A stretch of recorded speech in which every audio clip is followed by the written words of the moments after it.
अवतार तुमा धराया कारण, अवतार तुमा धराया कारण, अवतार तुम्हा धराया कारण, अवतार तुम्हा धराया कारण, उद्धराव्या जड जीवा, उद्धाराया जड जीवा, अवतार तुमा धराया कारण, अवतार तुमा धराया कारण, अवतार तुम्हा धराया कारण, अवतार तुम्हा धराया कारण. कशा करता अवतार आहे? उद्धरया जन जड जीवा किंवा वाढावया सुख भक्तिभाव धर्म कुळाचार नाम विठोबाचे, धर्माचे पालन करणे पाखंड खंडन. एवढा मोठा संत प्रपंचामध्ये गुंतवला तर जगत कल्याण कसं होणार? म्हणून दुष्काळाची भगवंतांनी योजना केली. भयानक दुष्काळ पडला. दुष्काळामध्ये माणसं अन्न करू लागली. खायला काही मिळत नाही जनावरांना, म्हणून जनावरांचा मृत्यू झाला. जनावरांचा मृत्यू होता होता माणसांचा मृत्यू व्हायला लागला. लोकांची पोरं बाळ अन्न वाचून मरायला लागली आणि त्याची झळ तुकोबारायांच्या प्रपंचाला देखील लागली. त्याच दुष्काळामध्ये तुकाराम महाराजांची पहिली पत्नी रखुमाबाई, बरं का, हिचं देहावसन झालं आणि तुकोबारायांचा मोठा मुलगा संताजी, तो संताजी दुष्काळामध्ये गेला.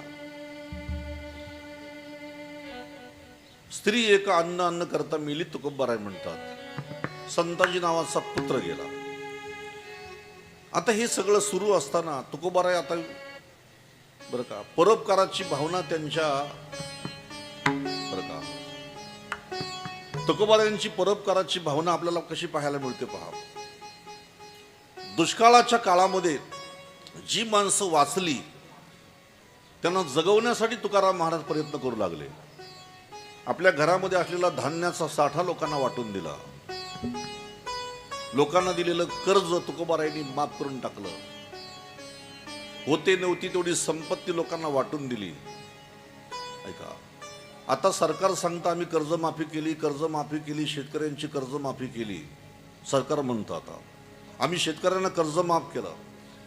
पण 350 वर्षापूर्वी कर्जमाफी करणारा पहिला सावकार महाराष्ट्रातला आमचे तुकाराम महाराज आहेत. लोकांना दिलेलं कर्ज, त्यांची जी गहाण खतं होती ही सगळी इंद्रायणीमध्ये बुडवली. कान्होबाला सांगितलं, कान्होबा तुझ्या वाट्याची काय असतील ती काढून घे, बाकीची मी इंद्रायणीमध्ये बुडून देतो. सर्वांची गहाण खतं इंद्रायणीमध्ये बुडवली तुकोबारायांनी. आणि आता तुकोबाराय विचार करू लागले, बरं का, नेमकं जगामध्ये सत्य आहे तरी काय? म्हणजे पूर्वी मी श्रीमंत होतो हे सत्य आणि आता मी दरिद्री झालो हे सत्य. काय नेमकं सत्य काय? जसं जनकाला एकदा प्रश्न पडला, जनक स्वप्नामध्ये भिकारी झाला आणि म्हणून जनकाने अष्टवक्राला प्रश्न विचारला, आता मी राज्य करतो हे खरं की स्वप्नामध्ये भीक मागतो ते खरं? नेमकं खरं काय, सत्य काय? जनक विचार करतात तसाच विचार तुकोबारायांच्या मनामध्ये आला आणि जगामध्ये सत्य आहे तरी काय? आणि म्हणून तुकोबारायांनी सत्याचा शोध घेण्याचा निर्णय तुकोबारायांनी घेतला. आणि याच विचाराच्या मुळे हा जो तुकोबारायांचा विचार आहे, सत्याचा शोध घेण्याचा विचार, याच्यामुळेच कधी कधी काही लोक म्हणतात तुकाराम महाराज हे बुद्धाच्या परंपरेतले आहेत म्हणून. जे काही लोक म्हणतात ना की तुकोबाराय बुद्धाच्या परंपरेतले, त्यांच्या घरी पहिल्यापासून बुद्ध परंपरा आहे. नाही, त्यांच्या घरी विठ्ठल भक्तीचा प्रवाह आहे, पंढरपूरची वारी आहे, ज्ञानेश्वरी भागवताचं श्रवण आहे, गीतेचं पठण आहे. एवढं मात्र खरं आहे की भगवान बुद्धाची जी मनस्थिती झाली होती तशीच मनस्थिती तुकोबारायांची झाली होती. म्हणजे दोघांच्या विचारामध्ये साम्य आहे. बुद्धाच्या आणि तुकोबारायांच्या विचारामध्ये थोडंसं साम्य पाहायला मिळतं म्हणून काही लोक म्हणतात ते बुद्ध विचाराशी सहमत होते. नाही, तुम्हाला भगवान बुद्धांचं चरित्र माहिती असेल. सिद्धार्थ बरं का, यशोधन राजाचा पुत्र. एक दिवशी राजाने असा कारण ते भविष्य सांगितलं होतं एका जाणकार माणसाने की तुमच्या मुलाला राज्यातून बाहेर पाडू नका, कारण जर हा बाहेर पडला तर एक दिवशी हा राज्य सोडून निघून जाईल. म्हणून सर्व व्यवस्था त्याची घरामध्येच केली होती. बाहेरचं जग काहीच माहीत नव्हतं बुद्धांना. एक दिवशी सारथ्याला सांगितलं की सारथी महाराज मला जरा नगरामध्ये फिरून घेऊन येतं का तुम्ही. सारथी म्हटले ठीक आहे. आणि म्हणून सारथ्याने भगवान बुद्धांना रथामध्ये बसवलं आणि राज्यामध्ये फिरवायला लागले. त्यांनी बघितलं की एक लहान बाळ जन्माला आलेलं आहे छोटं, आणि एक बाई त्या बाळाला घेऊन अशी बसलेली आहे. बुद्धाला काही माहीत नव्हतं बाहेरचं जग. त्यांनी विचारलं सारथ्याला त्या बाईच्या मांडीवरती ते काय. बुद्धांनी सांगितलं ही माणसाची सुरुवातीची अवस्था आहे. आईच्या गर्भातून जेव्हा जन्म होतो त्याच्यानंतर मग माणसाची ही अवस्था आहे.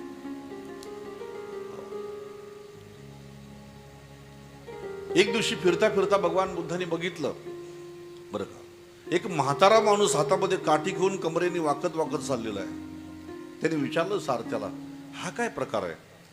त्यांनी सांगितलं ही माणसाची शेवटची अवस्था आहे, ही चौथी अवस्था आहे माणसाची.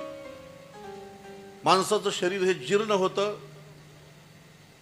आणि एक दिवशी त्या देहाचा नाश होतो. आणि पेटलेली चित्ता बघितली ज्या दिवशी भगवान बुद्धाने एका माणसाची, आणि विचारलं हे समोर पेटलेलं आहे काय. त्यांनी सांगितलं मी सांगितलं होतं ना की एक दिवशी माणसाचा नाश होतो आणि माणसंच माणसाला पेटवतात. भगवान बुद्ध म्हटले म्हणजे माणसाचं जीवन असं आहे. हो हो असंच जीवन आहे.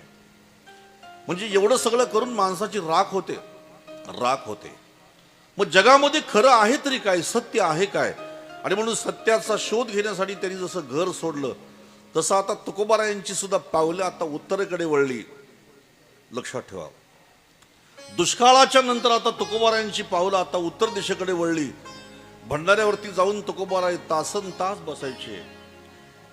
कधी कधी तुकोबाराय पूर्ण दिवस बसायचे, कधी कधी तुकोबाराय 2-2, 3-3 दिवस बसायचे, कधी कधी तुकोबाराय 8-8 दिवस त्या भंडाऱ्यावरती चिंतन करीत बसायचे. बरं का, आता त्यांना एकांत आवडायला लागला. बरं का, आता त्यांना एकांत आवडू लागला. तुका म्हणे आम्हा एकांताचा वास, तुका म्हणे आम्हा एकांताचा वास, तुका म्हणे आम्हा एकांताचा वास, तुका म्हणे आम्हा एकांताचा वास.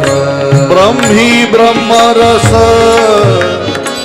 सेऊ सदा, ब्रह्मी ब्रह्मरस सेऊ सदा.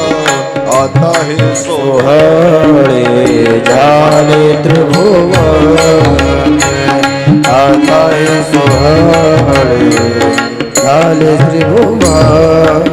आता हे सोहळे झाले त्रिभुवन, आता हे सोहळे झाले त्रिभुवन. आता त्यांना एकांत आवडू लागला. सुरुवातीला लोकांतामध्ये राहणारे तुकोबाराय आता एकांतामध्ये राहू लागले. वृक्षवल्ली आम्हा सोयरे वनचरे, वृक्षवल्ली आम्हा सोयरे वनचरे. पक्षीही सुस्वरे आळवी, वृक्षवल्ली आम्हा सोयरे वनचरे. पडद्याच्या मागे काय चाललंय जरा सांगा की त्यांना. हा बर का, वृक्षवल्ली आम्हा सोयरे वनचरे. आता त्यांना प्रपंचाचा वीट आला. विटले हे चित्त प्रपंचापासून वमन ते मनी बैसलेसे. वीट आला त्यांना प्रपंचाचा. मला तुम्ही सांगा, लोक म्हणतात दुष्काळाच्यामुळे तुकाराम महाराजांची अशी वृत्ती झाली. मला तुम्ही सांगा, कोरोना सगळ्यांनी पाहिला, पण कोरोनामध्ये कोणाची वृत्ती अशी का नाही झाली. कोणाचा बाप गेला, कोणाची आई गेली, कोणाचा मुलगा गेला, कोणाची संपत्ती गेली, बरं का. काही माणसं अजूनही काटेमध्ये पडलेले आहेत. एवढ्या मोठ्या प्रसंगामध्ये तरी तुकाराम महाराजांसारखी वृत्ती का नाही झाली, तर ते त्याचं कारण सांगतो. तुकोबारायांचे हे अनेक जन्माचे संस्कार आहेत. असा एखादा जन्म, अनेक जन्मामध्ये एखादा महात्मा असा प्रगट होतो. आता जास्तीत जास्त ते भंडाऱ्यावरती राहू लागले. गावातलं पांडुरंगाचं मंदिर होतं वाडवडिलांनी बांधलेलं, त्याचा जीर्णोद्धार केला. देवाचे देऊळ होते जे भंगले, तुकोबाराय म्हणतात, चित्तासी जे आले करावेसे. गावातलं मंदिर भंगलं होतं. तुकोबारायांनी त्या मंदिराचा जीर्णोद्धार केला. केने महाराज, तुकोबारायांनी त्या मंदिराचा जीर्णोद्धार केला असं म्हणायपेक्षा तुकोबारायांनी भक्तीचा जीर्णोद्धार केला. काय केला? भक्तीचा जीर्णोद्धार केला.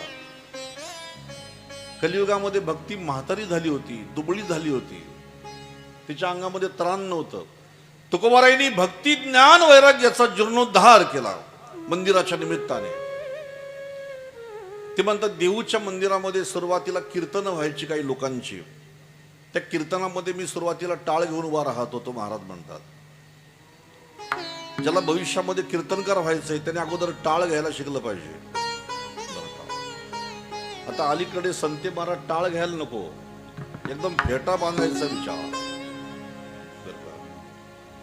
हरिपाठ पाठ करायला नको, टाळ घ्यायला नको, काकडा म्हणायला नको, थेट फेट्यापर्यंत माणसं पोचली. तुकोबाराय म्हणतात पुढे गाती त्यांचे धरी येले ध्रुवपद. जे पुढे म्हणायचे त्यांच्या मागे मी त्यांची वचनं गायचो. आणि मग त्यांची वचनं गाता गाता काही पाठ केली संतांची उत्तरे, विश्वासे आदरे करोनिया. मी संतांची वचनं पाठ केली विश्वास करून, आणि संतांची वचनं मला आता आवडू लागली. तुकोबारायांनी आता भागवताचं पारायण केलं, गीतेचं पारायण केलं, ज्ञानेश्वरीचं पारायण केलं. आणि हे सगळं पारायण करता करता आता हळूहळू त्यांना प्रपंचाचं ज्ञान झालं, असत्याचं ज्ञान झालं, जे अशाश्वत आहे त्याचं ज्ञान झालं. परमार्थाची पहिली पायरी जर का असेल तर खोट्या प्रपंचाचं ज्ञान होणं, प्रपंच खोटा आहे असं ज्ञान होणं, ही परमार्थाची पहिली पायरी आहे. म्हणून समचरण दृष्टी विटेवरी साजिरी या अभंगामध्ये तुकोबाराय म्हणतात मला आता ज्ञान झालं, मला कळलं. तुका म्हणे त्याचे कळले आम्हा वर्म, जे जे कर्म धर्म नाशिवंत. सगळं नाशिवंत आहे हे आता मला कळलं. कधी भंडारा, कधी भामचंद्र, कधी घोराडेश्वर. तुमच्यापैकी भंडारा किती जणांनी पाहिला? भंडारा भंडारा डोंगर पाहिला? करा महिलांनी हात वर करा जरा. संते महाराज यांची एकदा अशी ट्रिप काढा बरं का, आणि यांना तुकोबारायांची साधना स्थळी 3 पर्वत यांना दाखवून घेऊन या. तुम्ही देहूला जर तुकोबारायांच्या मंदिरामध्ये उभे राहिलात इंद्रायणीच्या बाजूला, तर इंद्रायणीच्या तीरावरती जर तुम्ही पश्चिमेला तोंड करून उभे राहिलात तर तिथून तुम्हाला 3ही डोंगर दिसतील. डावीकडे पाहिलं तुम्हाला घोराडेश्वर दिसतो, उजव्या हाताला पाहिलं तुम्हाला भंडारा दिसेल, आणि थोडस ईशान्य दिशेकडे पाहिलं की तुम्हाला मग भामचंद्र दिसेल. तुकोबाराय कधी भामचंद्रावर, कधी घोराड्यावर, कधी भंडाऱ्यावर जाऊन तासन तास बसायचे. पण आई साहेबांचा एक नियम होता. त्यांचा स्वभाव सांगताना तुकोबाराय म्हणतात आमची पत्नी थोडीशी स्वभावाने खट्याळ कर्कश आहे बरं का. बरे झाले देवा बाईल कर्कशा. दुष्काळ पडला तरी बरं झालं, बायको पहिली मेली तरी म्हणतात बरं झालं, मुलगा दुष्काळामध्ये मेला तरी म्हणतात बरं झालं, मान सन्मान संपला तरी म्हणतात बरं झालं, आणि पत्नीचा स्वभाव कर्कश आहे तरी म्हणतात बरं झालं. बरे झाले देवा बाईल कर्कशा. माझी पत्नी जर माझ्यावर प्रेम करणारी असती तर तिच्या भोवती अडकून पडलो असतो, परमार्थ नसता घडला. स्वभाव थोडासा माझ्या पत्नीचा कर्कश आहे असं जरी तुकाराम महाराज म्हणत असले तरी आई साहेबांचा स्वभाव असा होता की तुकोबाराय जेवल्याशिवाय ते अन्नाचा कण सुद्धा खात नव्हत्या. तुकोबाराय भोजन केल्याशिवाय त्या अन्नाचं कण सुद्धा खात नव्हत्या. हा पतिव्रता स्त्रीचा नियम आहे. पती जेवल्याशिवाय तिने भोजन करू नये आणि या नियमाला परिपूर्ण मात्र उतरल्या होत्या आईसाहेब आमच्या. कधी कधी कीर्तनकार, कथाकार, प्रवचनकार म्हणतात बरं का, तुकोबारायांच्या पत्नीचा स्वभाव अतिशय खट्याळ होता. काही लोकांनी जिजाबाईला लोकांसमोर अशी खट्याळ म्हणून उभी केली का सामान्य माणसं सुद्धा तिच्याकडे बघून तिला आवली म्हणायला लागली आणि खट्याळ म्हणू लागली. नाही हो, आपली लायकी नाही, पात्रता नाही त्यांना खट्याळ म्हणण्याची. जरी त्यांचा स्वभाव खट्याळ असेल, कर्कश असेल, तरी सुद्धा मात्र त्यांच्यातला गुण किती महत्वाचा आहे बघा जरा तुम्ही. तुकोबाराय जेवल्याशिवाय त्या जेवत नव्हत्या आणि म्हणून देवाने तुकाराम महाराजांना नंतर दर्शन दिलंय, पण पहिलं दर्शन दिलंय आई साहेबांना. पायातला काटा काढण्याच्या निमित्ताने का होईना पण पहिलं दर्शन दिलं. पायामध्ये काटा भरला एकदा भंडाऱ्यावर, पायामध्ये असा काटा भरला बाबळीचा आणि खालीच बसल्या दगडावर आणि डावा पाय उजव्या पायावर ठेवून काटा काढीत होत्या. देवाला वाटलं काटा काढायला उशीर झाला तर तुकोबाराय माझे उपाशी राहतील आणि म्हणून देव धावले. एका गुराख्याचं वेश घेतलं भगवंताने आणि गुराख्याच्या वेशामध्ये भगवान आले. थांबा थांबा, मी काढतो काटा. म्हणून भगवंताने आईसाहेबांचा पाय आपल्या मांडीवर घेतला, बाबळीचा दुसरा काटा मोडला आणि बाबळीच्या दुसऱ्या काट्याने आता देव जिजाबाईच्या पायातला काटा काढू लागले. जिजाबाई म्हणतात जरा हळू काढ रे, दुखायला लागलं माझा पाय. भगवान म्हणतात तुम्ही चिंता करू नका, मी चांगल्या चांगल्यांचे काटे काढलेले आहेत. तुमचा काटा एकदम छोटासा आहे, तो सहज काढीन मी भल्या भल्यांचे काटे काढलेले आहेत. मी हिरण्यकशाचा काटा काढला, हिरण्यकश्यपाचा काढला, रावणाचा काढला, कंसाचाही काढला, शिशीपाळाचा काढला. बरं का, कितीतरी जणांचा मी काटा काढलेला आहे. तर तुमच्या पायातला काटा एकदम लहान आहे, तो मी सहज काढीन. पायातला काटा काढला आणि भगवान गुप्त झाले. म्हणजेच तुकोबारायांच्या पत्नीला समाज जरी म्हणत असला त्या खट्याळ होत्या, कर्कश होत्या, पण देवानी पहिलं दर्शन त्यांना दिलं, हे विसरू नका. आता तुकोबारायांचं मन प्रपंचामध्ये रमत नाही. आता त्यांना तळमळ लागली ती गुरुकृपेची. बरं का, येतील अंतरी शिष्टांच्या अनुभव, तळमळी जीवतया सुखा. आता ते तळमळायला लागले की माझ्यावर गुरुकृपा कधी होईल. आणि एक दिवस प्रत्यक्ष बाबाजी चैतन्य त्यांच्या स्वप्नामध्ये आले. तुम्ही कधी जर कल्याण नगर मार्गावर गेलात, या मार्गाने गेला असाल तर ओतूर म्हणून एक गाव आहे, आपल्या सर्वांना माहिती आहे. त्याच ओतूर गावामध्ये तुकोबाराय कीर्तन करून थांबले आणि तुळशी वृंदावनाजवळ झोपले असताना स्वप्न पडलं आणि स्वप्नामध्ये प्रत्यक्ष बाबाजी चैतन्य आले. हा सगळा दृष्टांत स्वप्नातला त्यांनी एका अभंगामध्ये ओतलेला आहे.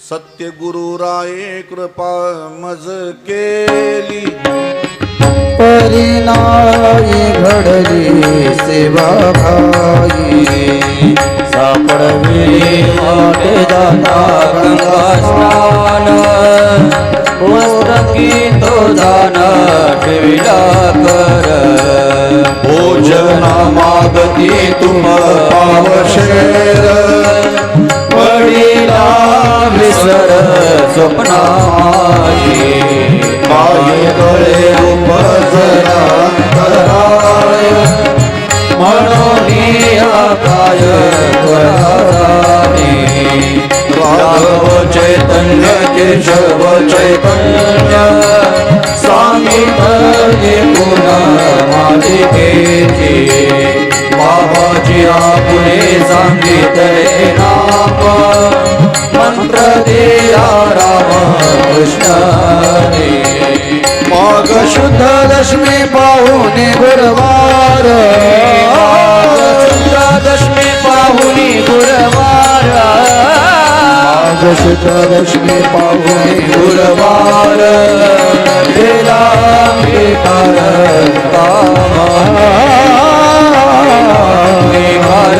तुका म्हणे, गेला अंगीकार म्हणे. आता गुरुकृपा झाली. स्वप्नामध्ये बाबाजी चैतन्यांचा अनुग्रह मानला. रामकृष्ण हरी मंत्राचा जप सुरू झाला. आणि आता रामकृष्ण हरी मंत्र म्हणता म्हणता म्हणता म्हणता एक दिवशी तुकोबारायांना पुन्हा भगवंताने दर्शन दिलं स्वप्नामध्ये. आता भगवान एकटे नाही, आता भगवंताच्या बरोबर प्रत्यक्ष नामदेव महाराज सुद्धा आहेत स्वप्नामध्ये. नामदेव महाराजांनी भगवंत दोघही स्वप्नामध्ये आले आणि तुकोबारायाने सांगितलं, तुकोबाराय आता आमची तुम्हाला एक आज्ञा आहे, तुम्ही आता कवित्व करा, तुम्ही आता अभंग करायला सुरुवात करा. नामदेवे केले स्वप्ना माझी जागे, सवे पांडुरंगे येऊनिया, सांगितले काम करावे कवित्व, वावगे निमित्त बोलू नये. नामदेव महाराजांनी 4 कोटी अभंग करण्याची प्रतिज्ञा केली होती. 4 कोटी अभंग. पण ते 4 कोटी अभंग पूर्ण करण्याची प्रतिज्ञा केली म्हणून भगवंताने नामदेव महाराजांच्या घरामध्ये सर्व संत जन्माला घातले. पण सर्व संत मिळून सुद्धा शतकोटी अभंग झाले नाही पूर्ण. 96 कोटी अभंग झाले. नामदेव महाराजांचा अवतार पूर्ण झाला. नामदेव महाराज म्हणतात 96 कोटी मी केले, आता उरलेले 4 कोटी आता तुम्ही करायचे. उरले ते शेवटी लावी तुका. मला एकाने विचारलं की तुकोबारायांच्या गाथेमध्ये फक्त 4000 अभंग आहेत, मग बाकीचे अभंग आहेत कुठं? माझं एक प्रामाणिक म्हणणं आहे, देवासमोर सांगतो, पहिल्यांदा आहेत ते पाठ करू, नंतर उरलेल्याचा शोध घेऊ आपण. जे आहेत त्याचं ते पहिल्यांदा पाठ करूया, नंतर उरलेल्याचा आपण नंतर शोध घेऊया, उरलेल्या अभंगाचा. काही अभंग त्यांच्या शिरवळकरांच्या घरी आहेत, काही अभंग देहूला त्यांच्या घरी त्यांच्या वह्या आहेत, काही अभंग तुकोबारायांची संताजी जगणाऱ्यांच्या घरी आहेत. बरं का, आता तुकोबाराय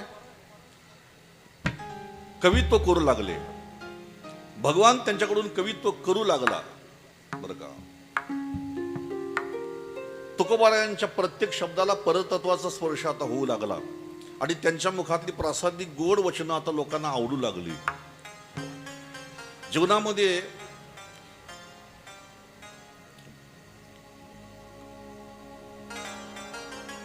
तुकाराम महाराजांचे अभंग बरं का जीवन जगताना आम्हाला पावलोपावली पथदर्शक आहेत, मार्गदर्शक आहेत.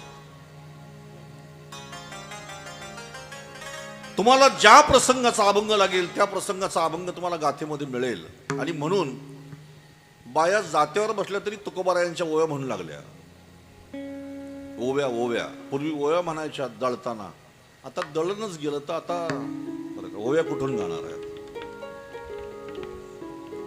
पूर्वी सकाळी सकाळी उठल्या की बाया अशा दळायला बसायच्या, कांडाला बसायच्या आणि दळताना कांडताना ओव्या म्हणायच्या. पूर्वी दळायचं काम महिलांकडे होतं, आता ते पुरुषांकडे आलं. किती मोठा माणूस असला तरी तो हातामध्ये पिशवी घेऊन दळणाची चक्कीवर जाणार आणि दळून तो घरी परत येणार. बरं का, फक्त आता एक राहिलंय, फक्त पाणी भरायचं तेवढं शिल्लक राहिलंय. घरामध्ये नळ आल्यामुळे तेवढं मात्र पुरुषांच्या वाट्याला आलं नाही, तर बाकी सगळे बहुतेक काम आता पुरुषांच्या वाट्याला आली. बाया जात्यावर बसल्या की बाया दळायला बसायच्या आणि मग दळायला बसल्यानंतर ते ओव्या म्हणायच्या. तुकोबारायांची ओवी कोणती? पांडुरंगा करू प्रथम नमन, दुसरे चरण संतांची या, त्यांचे कृपादाने कथेचा विस्तारू, बाबाजी सद्गुरु दास तुका. मुलं शाळेत चालली, तुकोबारायांचे अभंग, माणसं नांगर धरून तुकोबारायांचे अभंग गाऊ लागले. बरं का, ये ग विठाबाई माझे पंडजीचे आई. वा वा, म्हणजे अशा ओव्या पूर्वी बाया म्हणायच्या जात्यावर. माणसं शेतावर गेली तरी तुकोबारायांचे अभंग. बरं का, जेवायला बसली तरी माणसं तुकोबारायांचे अभंग. आणि आता सर्वत्र तुकोबारायांचे अभंग माणसं गाऊ लागले. पण आज त्याचा परिणाम असा झाला, बरं का, देवळामध्ये प्रवचन सांगणारे, वेदांत सांगणाऱ्यांची प्रवचनं बंद पडायची पाळी आली. कीर्तनाला गर्दी जास्त जमू लागली आणि तुकोबारायांच्या कीर्तनला गर्दी जास्त वाढ लागल्यामुळं देवळामध्ये वेदांत सांगणाऱ्यांनी तुकोबाऱ्यांना जाब विचारायचं ठरवलं. आता कोण विचारणार जाब, म्हणून त्या काळामध्ये देहू गाव हे रामेश्वर भट्टांनी दत्तक घेतलं होतं. रामेश्वर भट्टांना देहूमध्ये बोलावलं, घडलेला सगळा वृत्तांत सांगितला. तुम्ही सांगा तुकोबारायांना, त्यांचा अधिकार नसताना ते काव्य करू लागलेले आहेत आणि स्पष्ट भाषेमध्ये ते लोकांना वेद सांगतात. त्याच्यामुळे आता आमच्या प्रवचनाला कोणी येत नाही. त्यांना अधिकार दिला कोणी, हा जाब त्यांना विचारा. रामेश्वर भट्टांनी बोलवलं तुकोबारायांना आणि विचारलं, तुकोबा, तुम्ही वेदाचा स्पष्ट अर्थ लोकांना अभंगामध्ये जे सांगू लागलेले तुम्हाला अधिकार दिला कोणी? तुकोबाराय म्हणतात, माझ्या पांडुरंगाने मला अधिकार दिला, माझ्या नामदेव महाराजांनी मला अधिकार दिला. स्वप्नामध्ये दिलेला दृष्टांत खरा म्हणून अभंग लिहायला सुरुवात केलीस का? हो म्हटले. राजा हरिश्चंद्राने स्वप्नामध्ये राज्य दान दिलं होतं, पण प्रत्यक्षामध्ये विश्वामित्र आलीच की नाही मागायला दाराशी. तसं स्वप्नामध्ये दिलेला अनुग्रह मी प्रमाण मानून त्या अभंगाला सुरुवात केली. मला असं वाटतं की तुम्ही अभंग लिहायचे थांबवावे, असं रामेश्वर भट्ट म्हटल्यानंतर तुकोबाराय त्यांच्यासमोर हात जोडून म्हणतात, तुम्हाला असं वाटत असेल का हे अभंग मी करतो, पण मी करत नाही हो, मी तर हमाल बहार वाहे. साळून की मंजूळ बोलत असे वाणी, शिकविता धनी वेगळाची. अहो, ही बासरी आहे, हा पकवाज आहे, हा तबला आहे, हा पोरगा ऑर्गन वाजवत आहे. किती चांगले स्वर तुमच्या कानावर पडतात.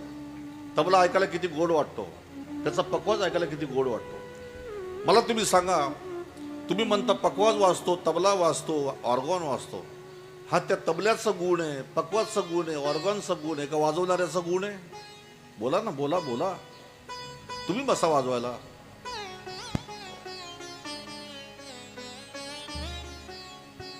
काही लोक म्हणतात तबला काय सुंदर वाजतो, काय म्हटले मस्त छान पकवाज वाजतो.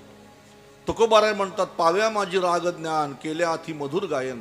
अहो, तो पाव्याचा नव्हे गुण जाण कळाता याची. मी नाही अभंग करत, हे सर्व अभंग माझ्याकडून देवाने करून घेतलेले आहेत. रामेश्वर भट्टांनी सांगितलं, हे अभंग आता तुम्ही थांबवा. मग लिहिलेल्या अभंगाचं काय करू?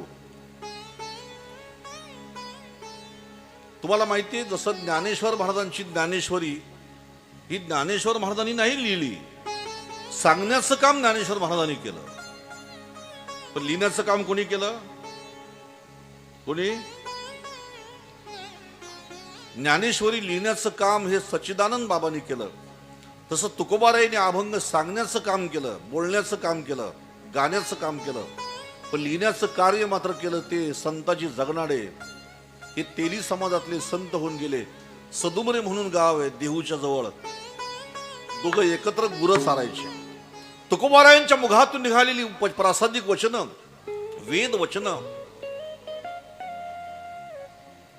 संताजी जगनाडे आपल्या हस्ताक्षराने वहीमध्ये लिहायचे. विचारलं रामेश्वर भट्टांना, मग हे अभंग लिहिलेले काय करू? त्यांनी सांगितलं, हे सगळे अभंग तुम्ही आता पाण्यामध्ये बुडवून द्या. तुमच्यापैकी किती जणांनी गाथेचं पारायण केलं मला माहित नाही, पण नसेल केलं तर आजपासून गाथेचं पारायण सुरू करा. वर्षानुवर्ष आम्हाला जे सापडलं नाही ते गाथेमध्ये सापडतं. वर्षानुवर्ष आम्ही ज्याच्या शोधामध्ये, ते गाथेमध्ये आपल्याला रोकडं सापडतं.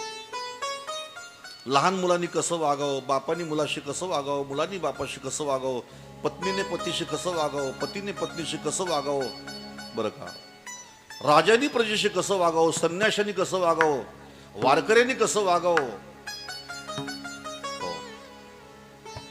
मला एकाने विचारलं, तुकाराम महाराजांच्या गाथेमध्ये काय आहे? अरे काय नाही. ज्यांनी संन्यास घेतला त्याला तुकोबाराय म्हणतात, तुला संन्यास घ्यायची हौस आहे ना, एक काम करा, तू संन्यास घे, मी तुला तुझं समर्थन करतो, तुला जे लागेल ते मी तुझ्यासाठी करायला तयार आहे, तू संन्यास घे. पण तुला माझी एक विनंती आहे, संन्यास जर घेशील, घर सोडून जाशील, तर फक्त मोबाईल घरी ठेवून जा. माझी तुला विनंती आहे, तुकोबाराय म्हणतात. मोबाईल घरी ठेवून जा. अशाही समूळ खणोनी काढावी तेव्हाची गोसाई व्हावे तेने. आशा पहिल्यांदा मनातली काढून टाक, पत्नीची, मुलाबाळांची, आणि मग गोसाई हो. न लगती साया जावे वनांतरा, सुखे येतो घरा नारायण. ज्यांनी तुळशीच्या माळा घातल्या, कपाळाला गंध लावला, पंढरपूरची वारी करणारे, पताका खांद्यावरती घेणारे, स्वतःला वारकरी म्हणवणारे, त्यांनाही तुकोबारायांनी गाथेमध्ये सांगितलं, जर स्वतःला वैष्णव म्हणून घेतोस तर नुसता गंध लावणारा वैष्णव होऊ नको.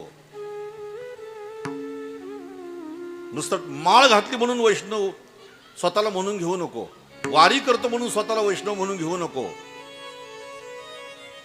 माझी तुला एक विनंती, वैष्णवासारखा वाघ, विष्णुमय जग वैष्णवांचा धर्म. बरं का, भेदाभेद भ्रम अमंगळ, पहिल्यांदा भेद काढून टाक.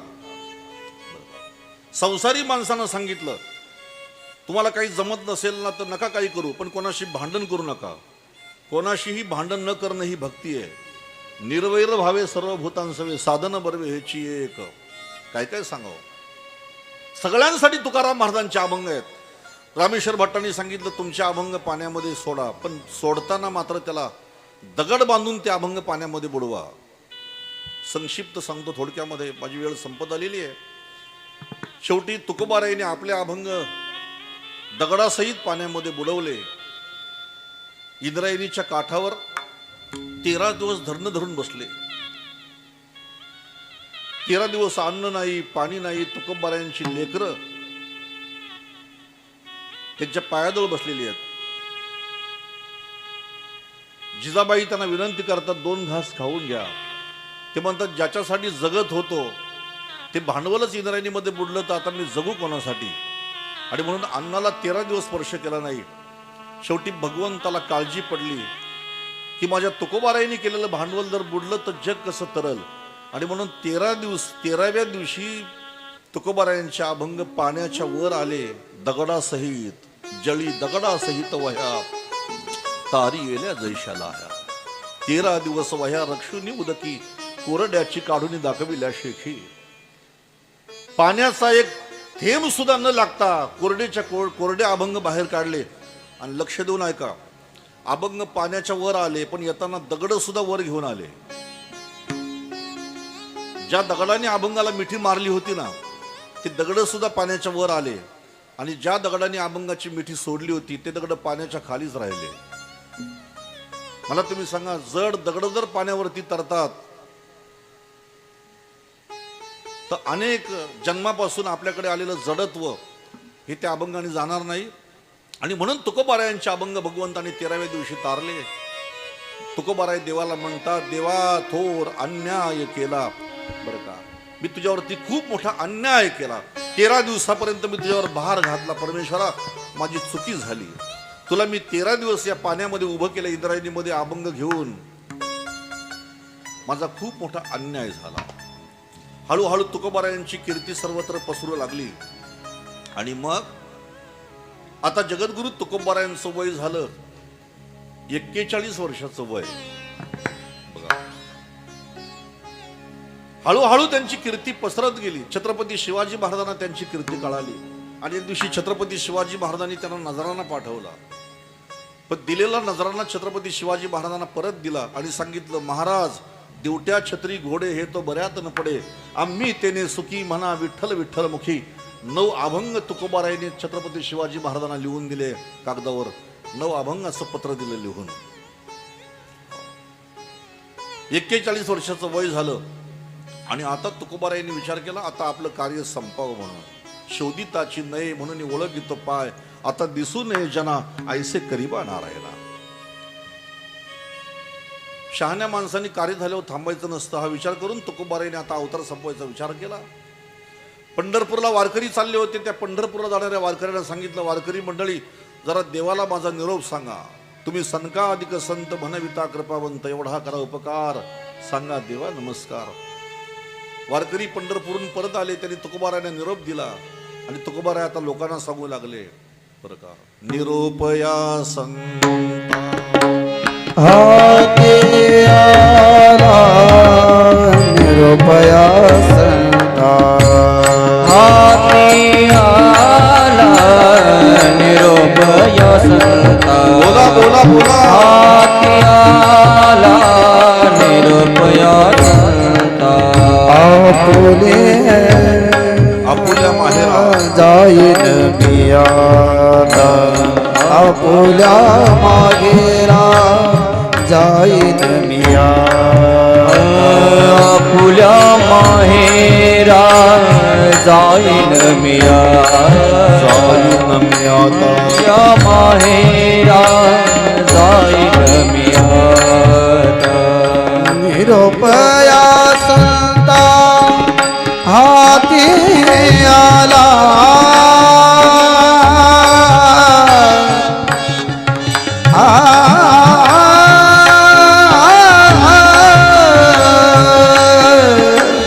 निरुपया संता हाती आला आपुला मागेरा जाईन आपुल्या माहेरा जाईन मिया जाईन मिया जाईन मी. आता तुकोबारायांच्या जीवनातलं कार्य संपलं. आता कार्य संपलं तुकोबारायांचं. तुकोबाराय म्हणतात आता निश्चिंतीने पावलो विसावा, कृत्य झालो, इच्छा केली ते पावलो. आता माहेरचा मला निरोप आलेला आहे. आता मी माझ्या माहेरला जाणार. एक दिवशी तुकोबाराय भगवंताला प्रार्थना करतात, या ना भगवान असं प्रार्थना करतात. आणि त्याचं वर्णन स्वतः महाराजांनी केलंय. पंढरपूरच्या दिशेहून तुकोबारायांनी बघितलं की गरुडाच्या पंखांचा आवाज माझ्या कानावर येतो म्हणून. गरुड येतो फडतकारे, नाभी नाभी म्हणकारे. गरुडावर बसून प्रत्यक्ष श्री भगवान येताना मी पाहिले. गरुडावर बैसोनी माझा कैवारी आला. भगवान गरुडावरून खाली उतरले. तुकोबारायांनी भगवंताचा हात धरला आणि आपल्या बर का मोडक्या झोपडीमध्ये देवाला घेऊन गेले. हे तुकोबाराय स्वतः आपल्या वाणीतून सांगतात. पाहुणे घरासी आजी आले ऋषिकेशी, काय करू उपचार कोप मोडती जरजर. दरदरीत पाण्या माझी रांधियल्या कन्या, मुखशुद्धी तुळशी दळ तुका म्हणे मी दुर्बळ. ऐका, देवानी येऊन तुकोबारायांना भेट दिली. जाण्याचा दिवस ठरला. फाल्गुन वद्य द्वितीया बीज. पहिल्या दिवशी होळी पौर्णिमा, दुसऱ्या दिवशी बरं का धुळवड, प्रतिपदेला धुळवड आणि बीजेच्या दिवशी जाण्याचा निश्चय झाला. तुकोबारायांनी वैकुंठाला जाण्याच्या पूर्वी आपल्या पत्नीला सुद्धा पूर्ण बोध केलेला आहे. त्याचे एक स्वतंत्र अभंग आहे. तुला यायचं असेल तर माझ्यासोबत तू येऊ शकतेस, फक्त प्रपंचावरची माया काढ आणि माझ्या बरोबर चल. ज्याचं त्याचं प्रारब्ध भगवंताने लिहिलेलं आहे त्यांचं ते भोगतील प्रारब्ध, माझ्यासोबत चल. जर त्यावेळी जर देहूच्या लोकांनी तुकोबारायांचं ऐकलं असतं तर प्रभू रामचंद्राने जशी अयोध्या नेली तसं संपूर्ण देहूगाव माझ्या तुकोबारायांनी वैकुंठाला नेलं असतं. पण प्रपंचामध्ये गुंतलेली माणसं नाही गेली तुकोबारायांच्या बरोबर. आणि आता बीजेचा दिवस उजाडला. ज्या ठिकाणी तुकोबारायांचा आता आपण जर बघितलं तर बीजेला आपण जात असाल तर तिथं पिंपरीचा वृक्ष आहे आणि त्या पिंपरीच्या वृक्षाच्या खाली तुकोबाराय उभे आहेत. कीर्तन सुरू आहे, कीर्तन सुरू आहे. सर्वांना सांगतात तुकोबाराय बरं का,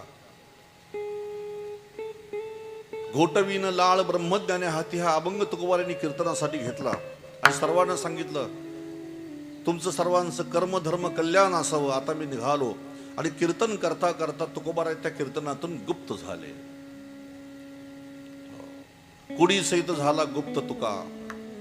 मला तुम्ही सांगा, आतापर्यंत या जगामध्ये मोठमोठे ऋषी झाले, मोठमोठे मुनी झाले, बरेचसे संत झाले, पण सर्वांना देह इथं सोडून जावं लागलं. पण माझे तुकोबाराय मात्र या कलियुगामध्ये त्यांनी अशी क्रांती केली की ते देह घेऊनच वैकुंठाला गेले. प्रयाण काळे देवे विमान पाठविले, प्रयाण काळे देवे विमान पाठविले.